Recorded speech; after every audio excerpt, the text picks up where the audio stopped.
Hola mi hermano, bienvenido una vez más a este estudio titulado Los sabios entenderán. Estamos muy agradecidos con Dios, por supuesto, de que Él nos da la oportunidad de estudiar una vez más, un día más, su palabra. Y te agradezco de manera personal el tiempo que has decidido darnos para estudiar juntos el libro de Daniel. Como tú ya podrás o te habrás dado cuenta, quizás es la primera vez que te conectas, quizás no. Hemos estado estudiando los capítulos del libro de Daniel. El primer día estudiamos el capítulo 2 de Daniel, el segundo día estudiamos el capítulo 1 del libro de Daniel. Ahora, no me puedo detener para darte un resumen de todo, pero si tú estás interesado en conocer un poco más acerca de estos libros proféticos, te recomiendo que en nuestra página de Facebook, de la Iglesia Nueva Esperanza, vayas tú a los videos que ya están ahí, están disponibles para que tú los puedas ver a la hora que tú consideres adecuada. ¿Ok? Así que hoy vamos a leer o vamos a estudiar el capítulo 3 de Daniel. Y una de las cosas, hermanos, que vamos a aprender, después de esto vamos a hacer la oración, una de las cosas que vamos a aprender, hermanos, es que el principio que hemos utilizado a través de estos estudios, una vez más se va a repetir. En otras palabras, que todas las cosas que ocurrieron en la historia, en el tiempo del Antiguo Testamento, en este caso, en el libro de Daniel, van a repetirse en el futuro. Es decir, que entre más nosotros estudiemos estos temas, más claro para nosotros será la manera que el mundo va a llegar a su fin. Y también más claro será para nosotros entender la manera en que debemos prepararnos. Así que vamos a pedir a Dios en oración que Él nos dirija, ¿ok? Vamos a orar. Amante Padre, gracias otra vez por darnos la oportunidad de estudiar estos temas tan importantes. Especialmente en este momento queremos pedirte una bendición para que nos guíes en el estudio del libro de Daniel. Creemos, o por lo menos creo de manera personal, que este es un estudio fundamental para aquellos que están viviendo en el tiempo del fin.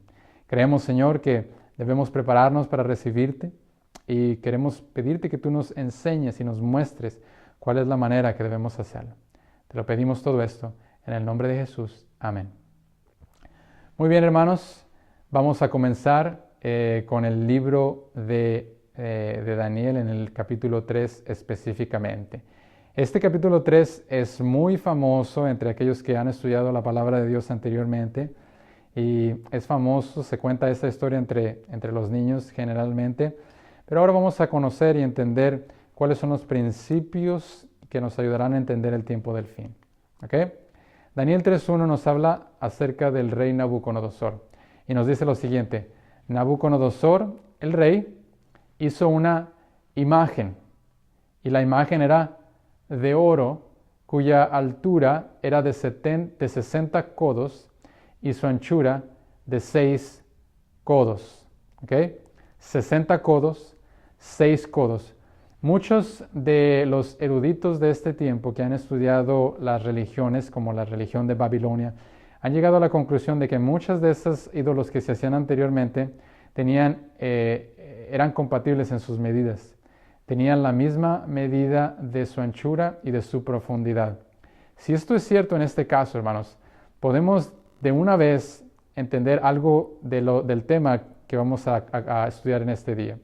La imagen posiblemente tenía las medidas de 60 codos, 6 de anchura y 6 de profundidad, lo que efectivamente nos lleva en nuestra mente a la idea del 6, 6, 6. ¿Ok? Y vamos a ver si esto realmente tiene una conexión con lo que ocurrirá en el tiempo del fin. La Biblia nos habla de una imagen según el capítulo 3 de Daniel. Una imagen que Nabucodonosor hizo. Ahora, si usted recuerda, hermanos, el primer estudio que tuvimos de Daniel capítulo 2, en Daniel capítulo 2 también hay una imagen, ¿ok? Una imagen.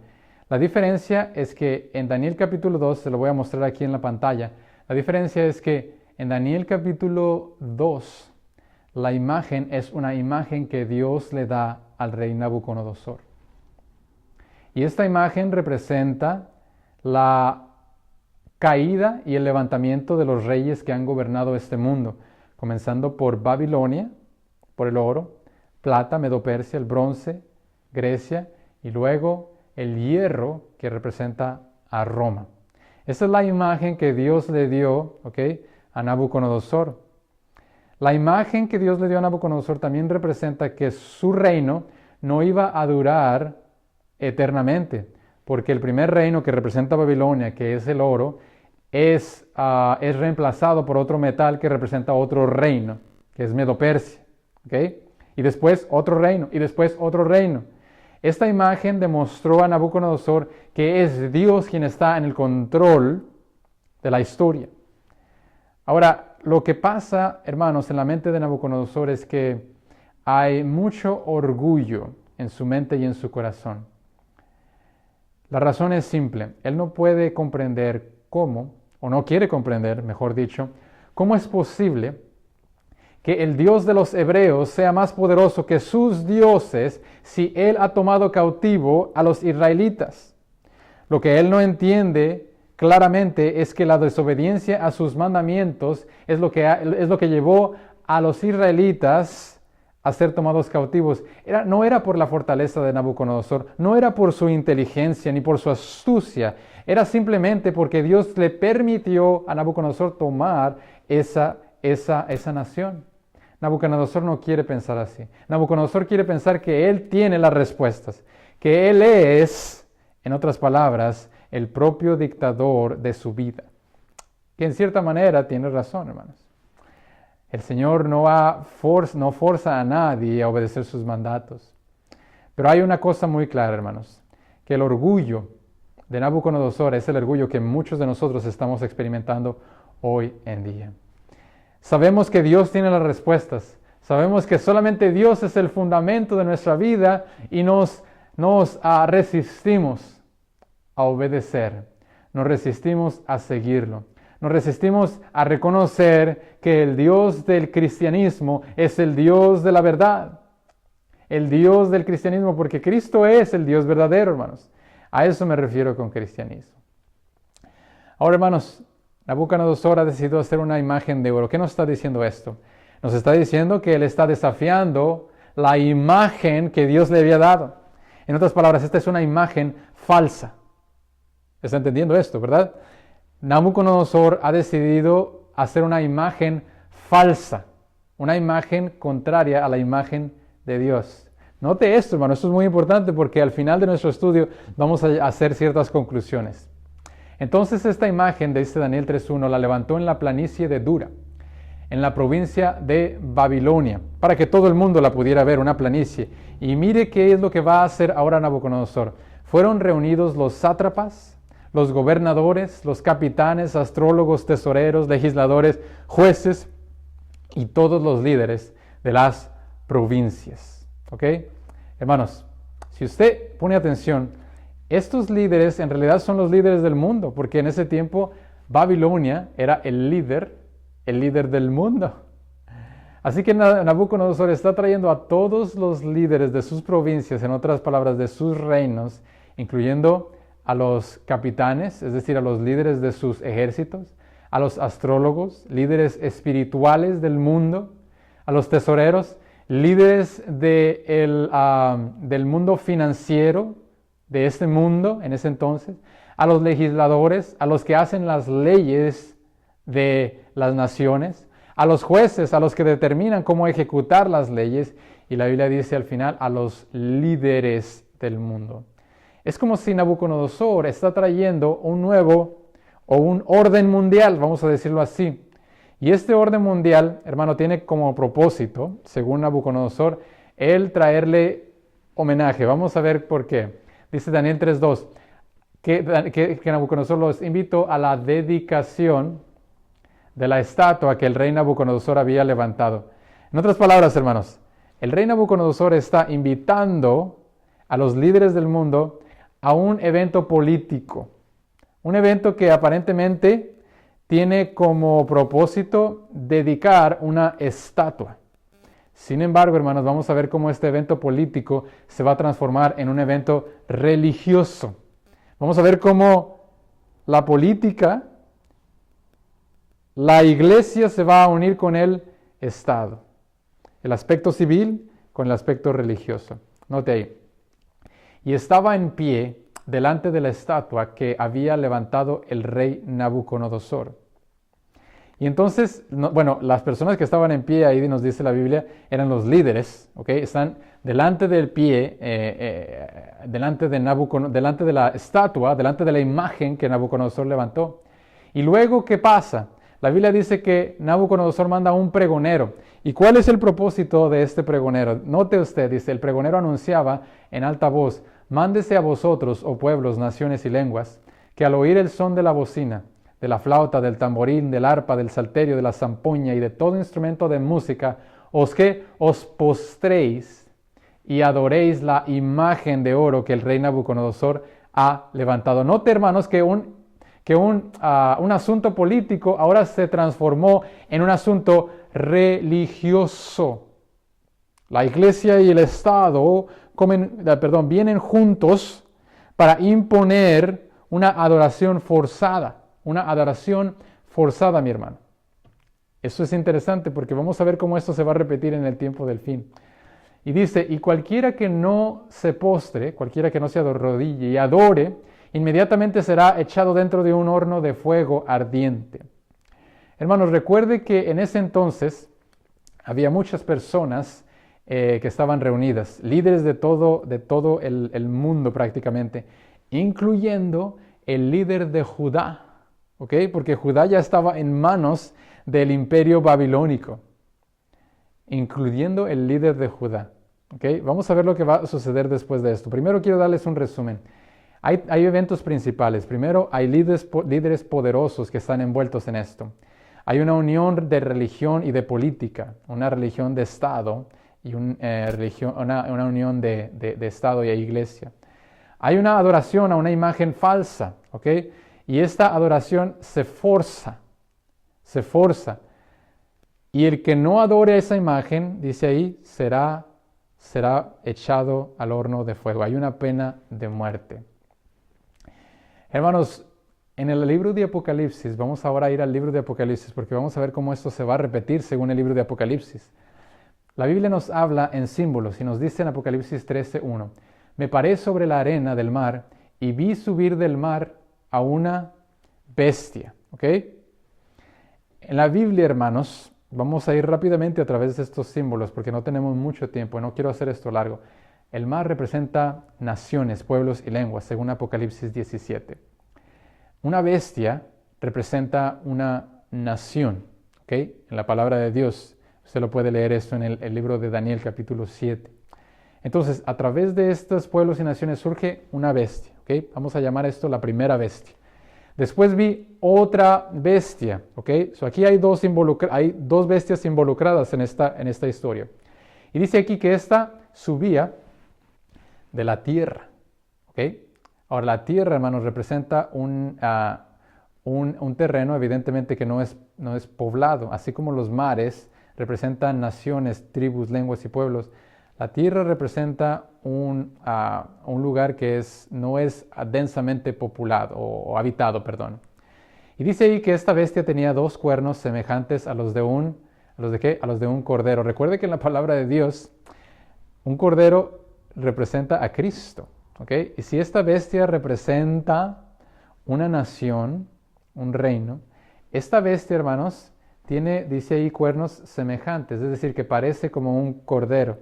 Es decir, es una nación que parece como una nación cristiana. Una nación que parece como un cordero. Una nación que parece como cristiana. ¿Ok, hermano? Espero que me esté siguiendo lo que estoy diciendo.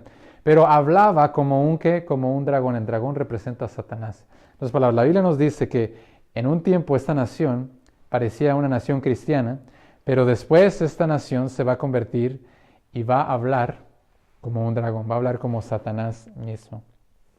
¿Y qué va a pasar? Dice, esta nación, que es la segunda bestia, ejerce toda la autoridad de la primera bestia en presencia de ella. Y hace que la tierra y los moradores de ella adoren ¿a quién? A la primera bestia cuya herida mortal fue sanada. Tenemos 2 bestias aquí, hermanos. Una bestia que tiene una imagen, ¿ok? En el tiempo del fin. Una bestia, una nación que tiene una imagen, un reino que tiene una imagen. Y tenemos una nación cristiana que tiene el poder para darle autoridad a la imagen de la primera bestia. Estamos siguiendo dos bestias, una tiene una imagen, la otra tiene poder. Estas dos bestias se unen, hermanos, ¿para qué? Con el propósito de que el mundo entero adore a la imagen de la primera bestia. Ahorita vamos a analizar un poquito más eso, hermanos. Apocalipsis 13:15 dice, y se le permitió infundir aliento, ¿a qué? A la imagen de la bestia, de la primera bestia, para que la imagen hablase e hiciese matar a todo el que no adorase. Recuerde que Apocalipsis es un libro simbólico. Esta imagen representa algo y dice que esta imagen puede hablar, ¿ok?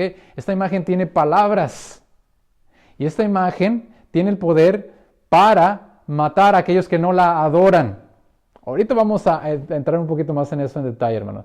Vamos a ver ciertos paralelos aquí, hermanos, que ya les había comentado. En estos paralelos podemos ver también que hay líderes poderosos en Daniel 3:1 y en Apocalipsis 13:11. En Daniel 3:2 vemos la unión de iglesia y Estado. En Apocalipsis 13:12 vemos lo mismo, hermano. La unión de estos dos poderes, religioso y político. En Daniel 3:2 vemos una imagen falsa. En Apocalipsis 13:14 vemos una imagen falsa también. En Daniel 3:5 vemos que se forza a la gente a adorar. En Apocalipsis 13:15 se nos dice que en el futuro esta unión forzará a la gente a adorar una imagen falsa. Y los que no la adoren, según Daniel y Apocalipsis, serán muertos. ¿Ok? Entonces vemos, hermanos, que la Biblia es clara acerca de lo que sucederá en el tiempo del fin. ¿Y qué significa, hermanos? Ahora sí, ¿qué significa imagen? Pongan mucha atención, hermanos, porque esto es importantísimo que usted lo entienda. ¿Qué significa imagen? ¿Ok? La Biblia nos dice en el principio, en el libro de Génesis, que Dios creó al hombre a su imagen. ¿Ok? Lo que quiere decir la palabra de Dios, hermanos, es que cuando Dios creó al hombre, Dios puso en él su carácter. El hombre era un perfecto reflejo del carácter de Dios. Eso es lo que quiere decir cuando dice la Biblia que Dios creó al hombre con su imagen. El hombre reflejaba el carácter de Dios. Entonces, la imagen de Dios representa el carácter de Dios. ¿Qué representará la imagen de la bestia? Bueno, hermanos, vamos paso a paso, ¿ok? Vamos a tratar de entender un poquito más acerca de la imagen de Dios. En la palabra de Dios, la imagen de Dios, el carácter de Dios, es representado a través de su ley. Usted puede leer eso en Éxodo 34, versículos 5 y 7. La Biblia nos habla del carácter de Dios cuando Dios está proclamando su propia ley. Entonces, el carácter de Dios es la ley de Dios. Lo que quiere decir que cuando Dios creó al hombre a su imagen y semejanza, lo que quiere decir es que Dios puso sus leyes, las leyes de Dios en la mente del hombre. Y esto, hermanos, es algo que usted puede entender claramente. Dios tiene un carácter y la ley de Dios tiene también un carácter. Vamos a ver en esta gráfica cómo el carácter de Dios y el carácter de la ley es exactamente el mismo. Dios es bueno y la ley es buena. Dios es santo y la ley es santa. Dios es perfecto y la ley es perfecta. Dios es puro y la ley es pura. Dios es inmutable y la ley es inmutable. Dios es eterno y la ley es eterna también, hermanos. Dios no cambia y la ley no cambia tampoco. La ley de Dios es la imagen perfecta de Dios. Esa es la imagen de Dios, hermanos. ¿Qué será entonces la imagen de la bestia? Tiene que ser una ley falsa. Forzosamente tiene que ser una ley falsa, hermanos. Una ley que se parece a la ley de Dios, pero que es falsa. Que los mandamientos de Dios han sido posiblemente cambiados. Muy bien, hermanos. Esto lo vamos a analizar un poquito más adelante cuando entremos en el libro de Daniel capítulo 7. Por ahora es suficiente con que usted comprenda que la imagen de Dios es la ley de Dios y que usted comprenda que el propósito de esta bestia que viene, de esta bestia que es una nación o que es un reino, tiene una ley que es falsa y que se opone a la ley santa de Dios que está en el libro de Éxodo capítulo 20. ¿Okay? Apocalipsis 14:1 nos dice, después miré y he aquí el Cordero que estaba en pie sobre el monte de Sión y con él 144,000. Recuerde, el libro de Apocalipsis es un libro simbólico. Estos 144,000 representan a los redimidos de Dios y dice que ellos tenían ¿qué? El nombre de él y de su Padre escrito en su frente. ¿Cuál es el nombre de Dios? El nombre de Dios en la palabra representa su carácter. Ellos tienen el nombre de Dios en su frente y el nombre de su Padre también. En otras palabras, estos que son redimidos, que se mantienen de pie delante del trono de Dios, son aquellos que han puesto el carácter de Dios en su mente, hermanos. Vea lo que dice Hebreos capítulo 10, versículo 16. Este es el pacto que haré con ellos, aquellos que vivan en el tiempo del fin.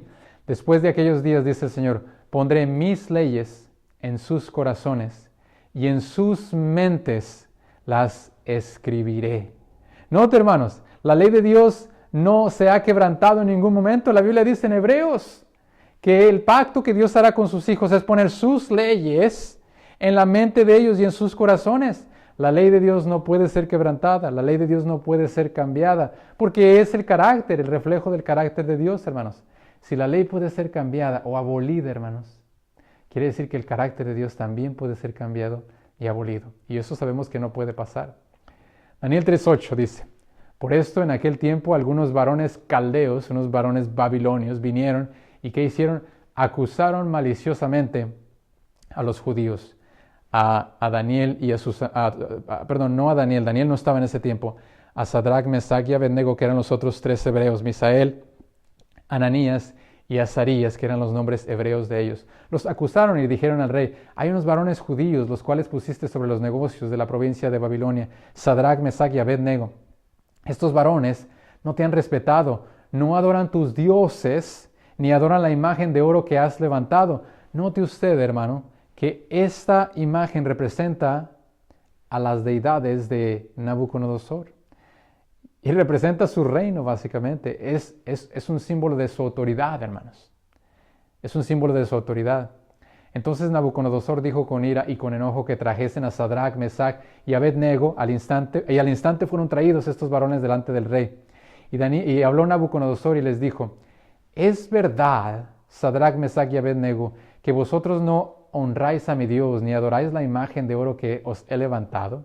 Nabucodonosor está dando una oportunidad a estos jóvenes de arrepentirse. ¿Es verdad que estás haciendo eso? Hermanos, en el tiempo del fin tendremos nosotros también la oportunidad de retractarnos si queremos. El gobierno no propondrá la idea de matar a todos, sin primero darte la oportunidad de arrepentirte. ¿Okay? Ahora pues, dice Nabucodonosor, estáis dispuestos para que al oír el son de la bocina, la flauta, el tamborín, el arpa, el salterio, la zampuña y todo instrumento de música, os postréis y adoréis la imagen que he hecho. ¿Okay? La imagen. Note cómo ellos, nota lo que Nabucodonosor va a decir respecto al Dios de estos hebreos. Porque si no la adorareis, dice, si no adoras a mi imagen, en la misma hora seréis echados en medio de un horno de fuego ardiente. ¿Y qué va a pasar? Dice, ¿y qué Dios será aquel que os libre de mis manos? Hermanos, Nabucodonosor no era ignorante del Dios de estos hebreos. La Biblia nos dice en el capítulo 1 y 2 de Daniel que estos hebreos eran jóvenes de una reputación grande. Estos jóvenes habían demostrado ser 10 veces más inteligentes y sabios que los sabios de Babilonia. Sabía Nabucodonosor que el fundamento de su inteligencia y sabiduría venía de su lealtad a Dios. Por eso Nabucodonosor está lanzando un reto y dice, ¿quién es aquel Dios que los va a librar de mis manos? ¿Quién? ¿Su Dios? Vamos a ver si los puede librar de mis manos. Y Sadrach, Mesach y Abednego respondieron al rey Nabucodonosor diciendo, no es necesario que te respondamos sobre este asunto. Hermanos, qué poderoso y qué importante es este versículo.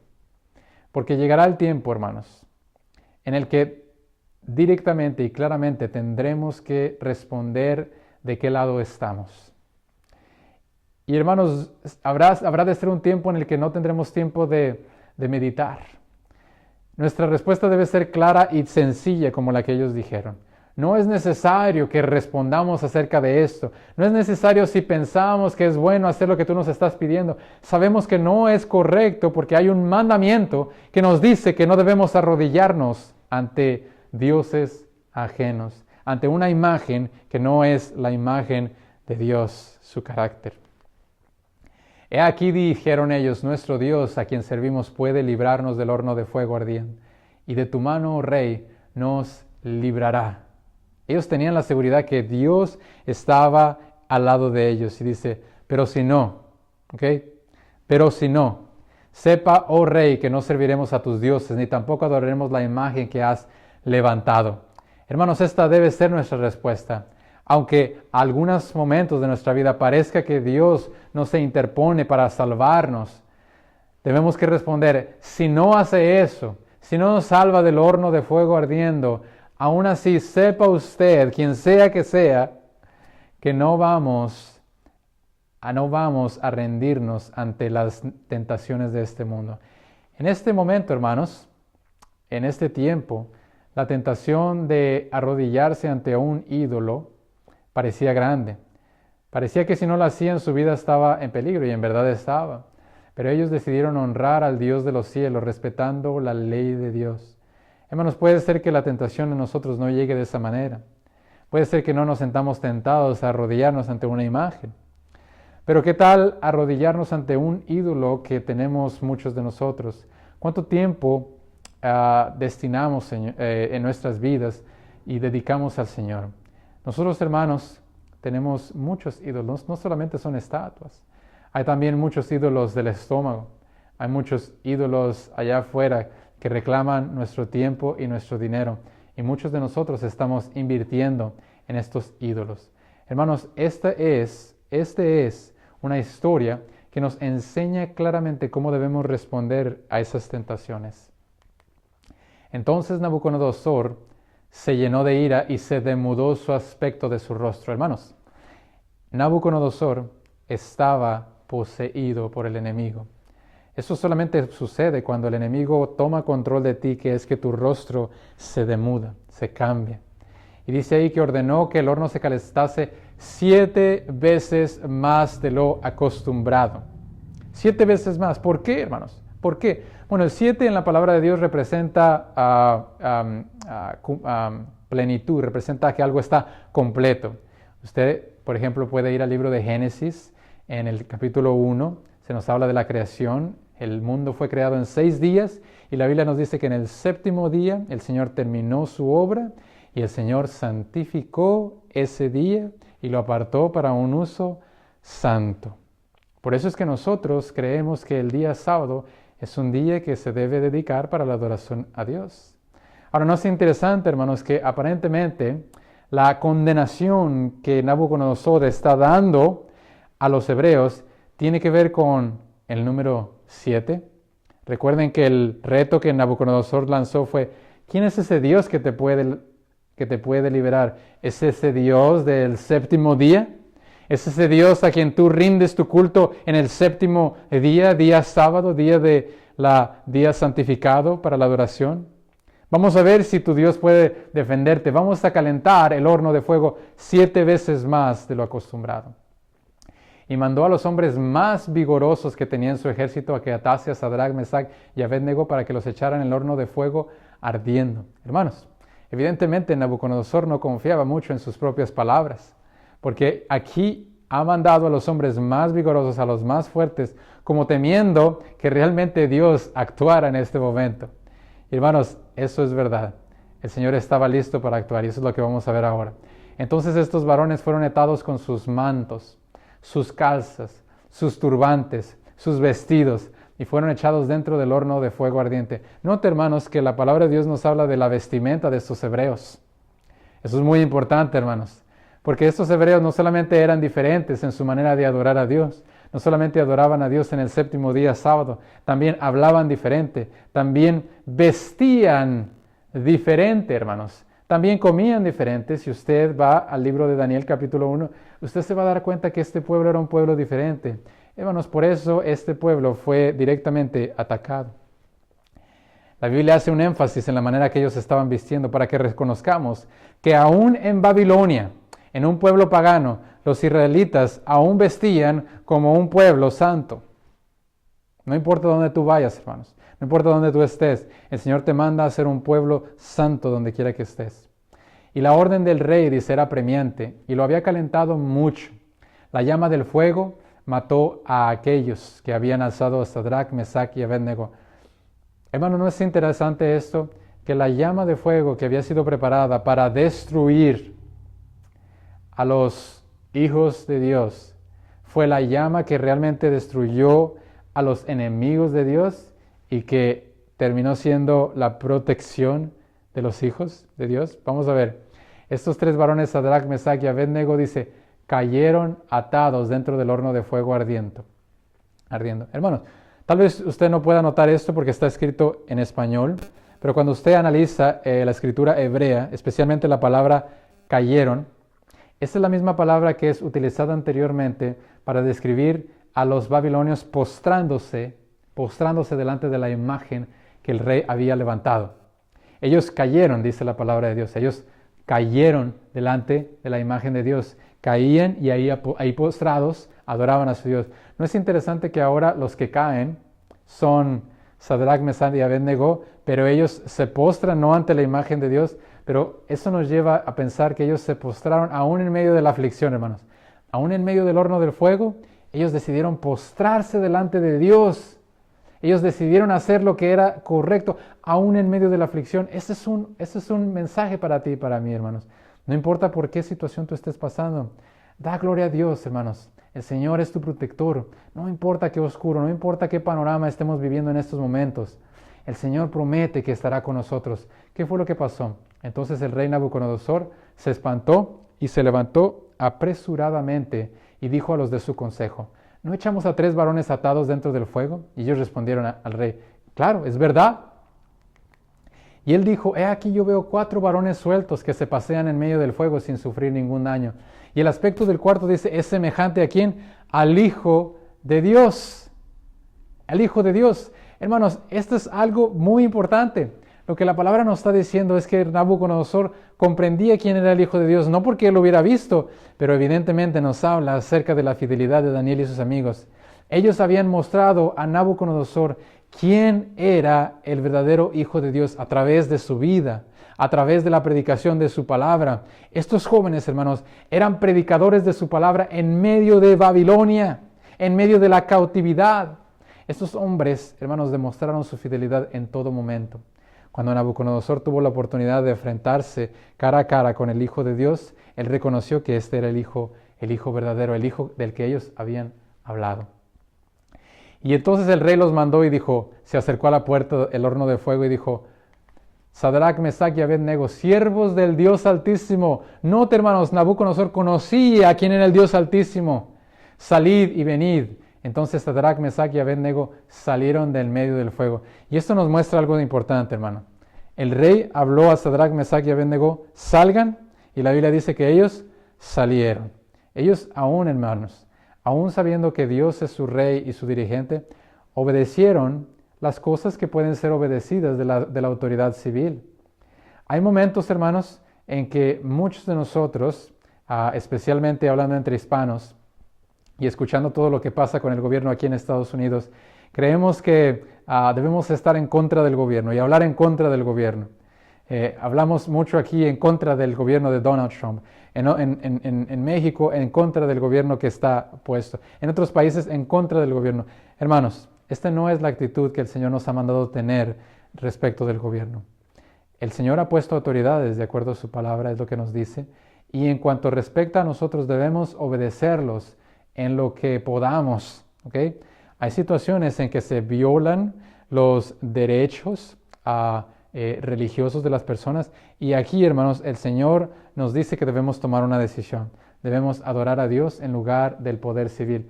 Pero en cuanto sea posible, nosotros debemos ser respetuosos y caminar en los reglamentos que las autoridades civiles nos han dado. Daniel 3:28 nos dice, entonces Nabucodonosor dijo, bendito sea el Dios de ellos, de Sadrach, Mesach y Abednego, que envió su ángel y libró a sus siervos que confiaron en él y no cumplieron el edicto del rey. La palabra ángel, hermanos, aquí es la palabra para mensajero también. Y entregaron sus cuerpos antes que servir y adorar a otro Dios que a su Dios. Hermanos, este es el mensaje que queremos compartir con ustedes. Nuestra lealtad es lo que está en juego en esta vida. No es acerca de cuántas escuelas yo voy a estudiar, no es acerca de cuántos doctorados yo obtengo, no es acerca de qué tanto puedo obtener dinero en mi trabajo, no es acerca de qué bonita familia puedo yo obtener, hermanos. Lo importante es de qué lado tu lealtad está. ¿Has decidido seguir al Señor diariamente en tu vida, darle tus más íntimos pensamientos y obedecer al Señor diariamente? Estoy hablando, hermanos, más honestamente contigo. No estoy hablando de en la mañana hacer una oración de 1 minuto y pedirle a Dios que te proteja durante las 24 horas. Estoy hablando de ser fieles a Dios en cada cosa que nosotros hacemos, en la manera que nosotros vivimos, la manera que nosotros hablamos, la manera que nosotros vestimos, la manera en que nosotros comemos, la manera en que nosotros pensamos, hermanos, la manera en que nosotros adoramos. Estamos siendo fieles al Señor. Bueno, estoy aquí para decirte que si no has estado en esa vida, el Señor puede dártela en este mismo momento. El Señor quiere tu corazón y quiere el mío también. Y el Señor está haciendo un llamado a tu vida para que entregues completamente tu corazón a Él. El Señor quiere ayudarte para vivir una vida plena. Quiere hacerte y transformar tu vida, que es un desastre o que puede ser un desastre, en una vida plena, hermanos. El Señor es lo que ha hecho conmigo. El Señor me ha dado una vida plena. A medida que camino en sus caminos, el Señor me muestra más de sus bendiciones. Hermanos, no quiero mantenerte más aquí. Quiero simplemente recordarte que el Señor es bueno y que espera que nosotros hagamos una decisión. Vamos a orar. Amante Padre, gracias por esta oportunidad que nos das de estudiar tu palabra. Ayúdanos, Señor, a seguir confiando en ti. Ayúdanos a encontrar estos principios en tu palabra que nos ayuden a ser transformados día a día. Y ayúdanos, Señor, para que todo lo que hagamos te dé gloria a ti. Ayúdanos a ser como tú en todo. Te lo pedimos en el nombre santo de Cristo Jesús. Amén.